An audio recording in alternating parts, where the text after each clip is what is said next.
This is a reading from the poem of the Man God by Maria Valtorta, Volume 5, Episode 617. Jesus appears to Lazarus, 3rd of April, 1945. The sun of a clear April morning fills the thickets of roses and jasmine in Lazarus's garden with bright scintillation, and the hedges of box and laurel, the tuft of a tall palm tree swaying gently at the end of an avenue, the very thick bay near the fish-pond, seem to have been washed by a mysterious hand, so neatly the abundant night dew has deterred and sprayed their leaves, which now seem covered with fresh enamel, so glossy and spotless are they.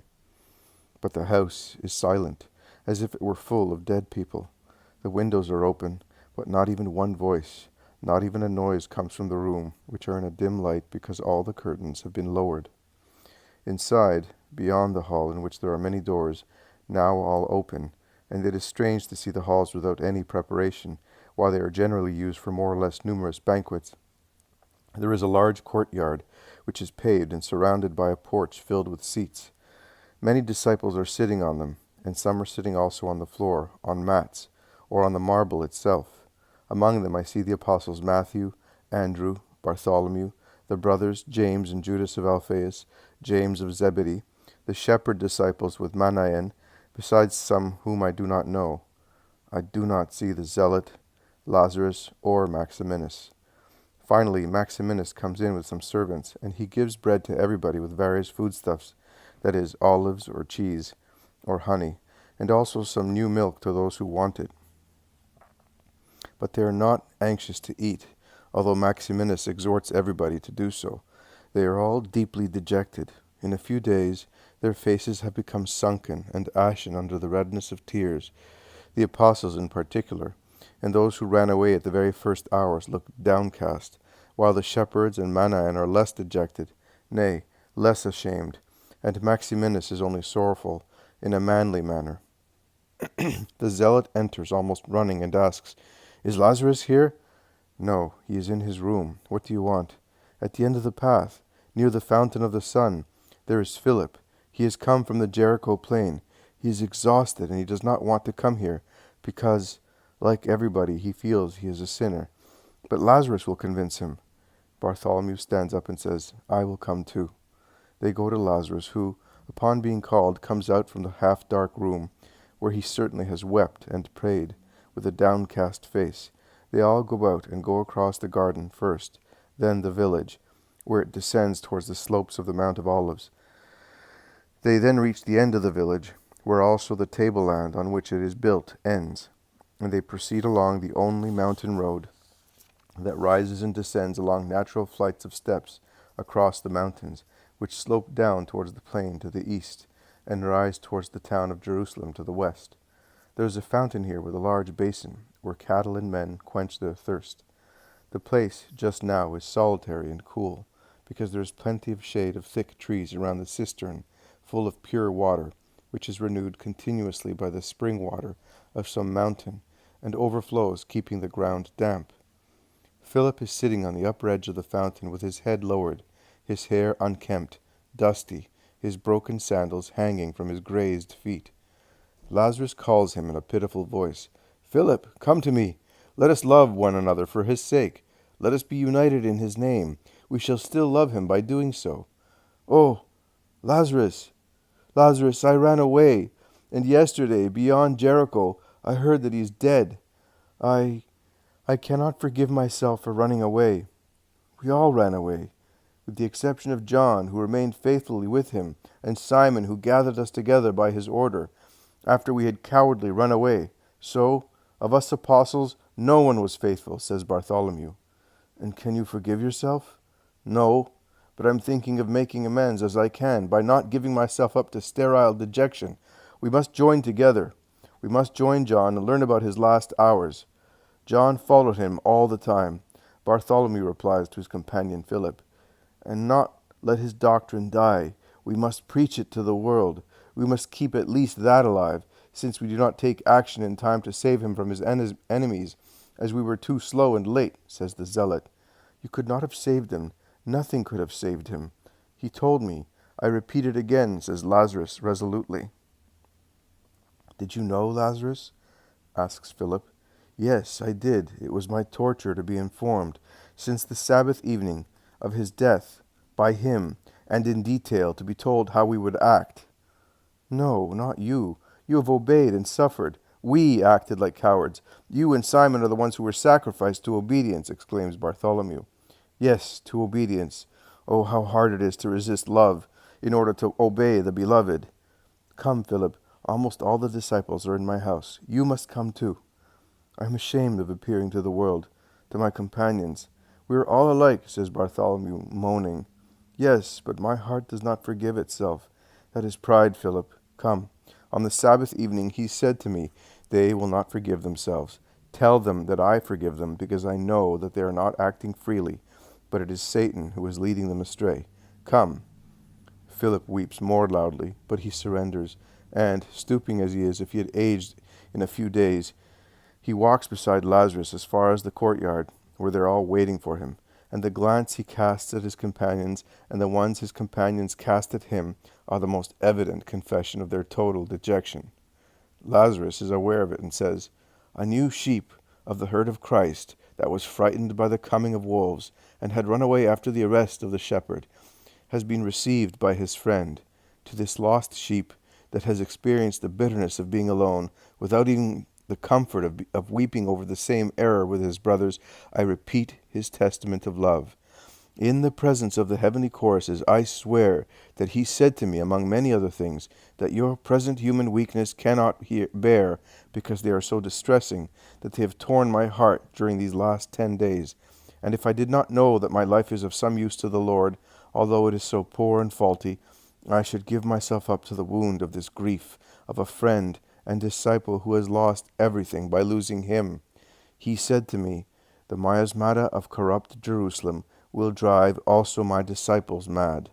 They will run away, and they will come to you. In fact, you can see that you are all here. I could say all of you, because with the exception of Simon Peter and of the Iscariot, you have all come towards my house and to my heart of a friend. He said, You will gather them. You will encourage my scattered sheep. You will tell them that I forgive them. I entrust you with my forgiveness for them.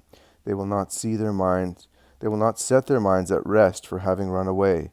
Tell them not to fall into the greater sin of despairing of my forgiveness. That is what he said, and I have forgiven you on his behalf. And I blushed in giving you in his name this thing which is so holy, so peculiar of him, which is forgiveness. That is, the perfect love, because he who forgives a guilty person loves perfectly. This ministry has been a solace to my hard obedience, because I should have liked to be there, like Martha and Mary, my sweet sisters. And if he was crucified on Golgotha by men, I swear it to you, I am crucified here by obedience, and it is really a heart-rending martyrdom. But if it serves to give solace to his spirit, if it serves to save his disciples for him, until he gathers them to bring them to perfection in faith, well, once again I sacrifice my wish to go, to at least venerate his corpse before the third day ends. I know that you doubt.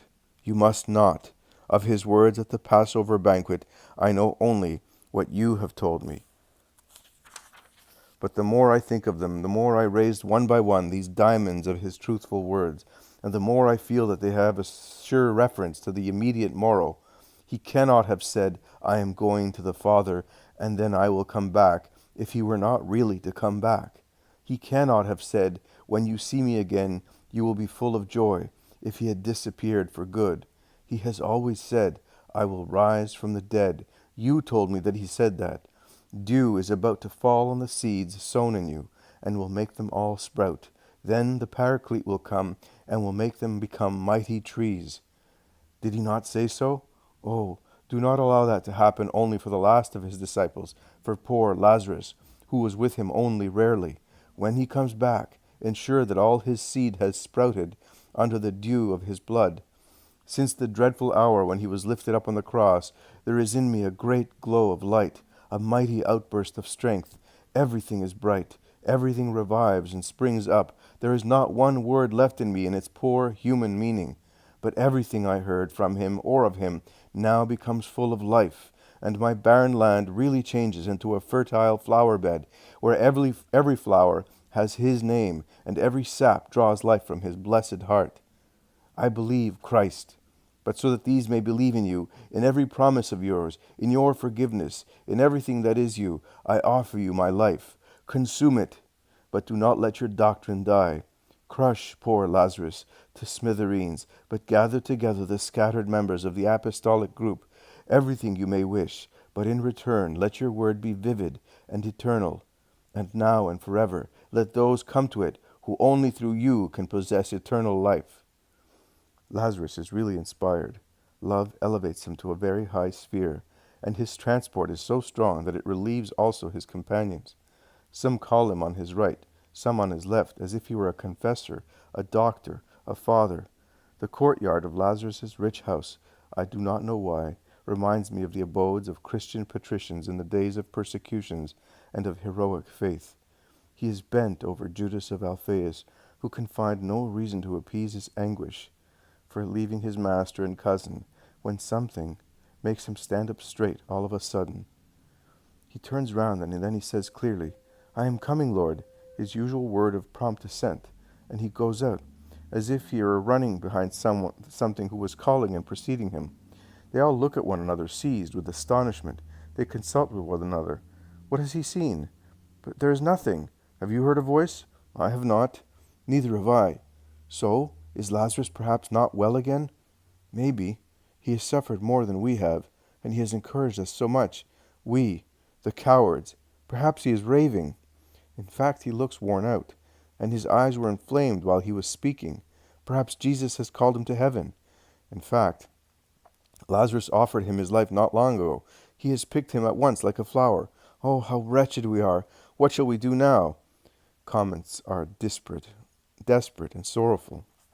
Lazarus crosses the hall. He goes into the garden, running all the time, smiling, whispering, and there is his soul in his voice. I am coming, Lord. He arrives at a box thicket that forms a green shelter. He would say a green bower, and he falls on his knees, with his face on the ground, shouting, Oh, my Lord! Because Jesus, in his beauty of the resurrection, is on the threshold of this green bower, and smiles at him, and says, Everything has been accomplished, Lazarus. I have come back to thank you, my faithful friend. I have come to ask you to tell our brothers to come at once to the house of the supper. You, another sacrifice, my dear friend, out of love for me, will remain here for the time being. I am aware that you suffer because of that, but I know that you are generous.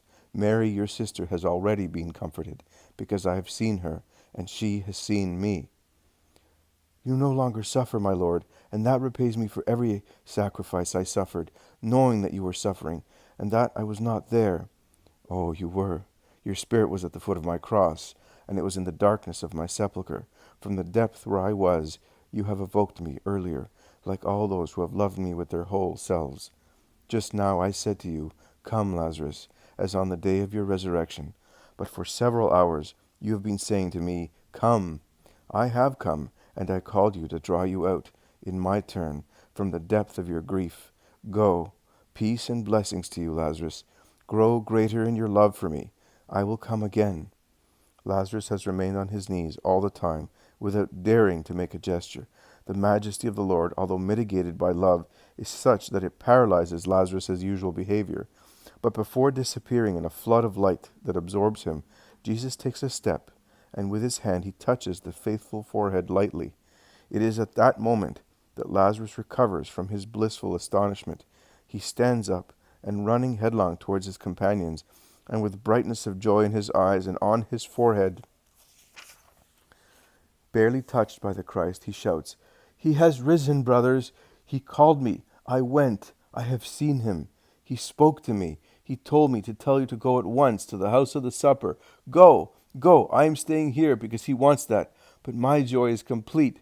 And Lazarus weeps in his joy, while he urges the apostles to be the first to go where he orders. Go, go. He wants you. He loves you. Be not afraid of him. Oh, he is more than ever the Lord, the goodness, the love. Also the disciples stand up. Bethany becomes empty. Lazarus remains with his great heart comforted.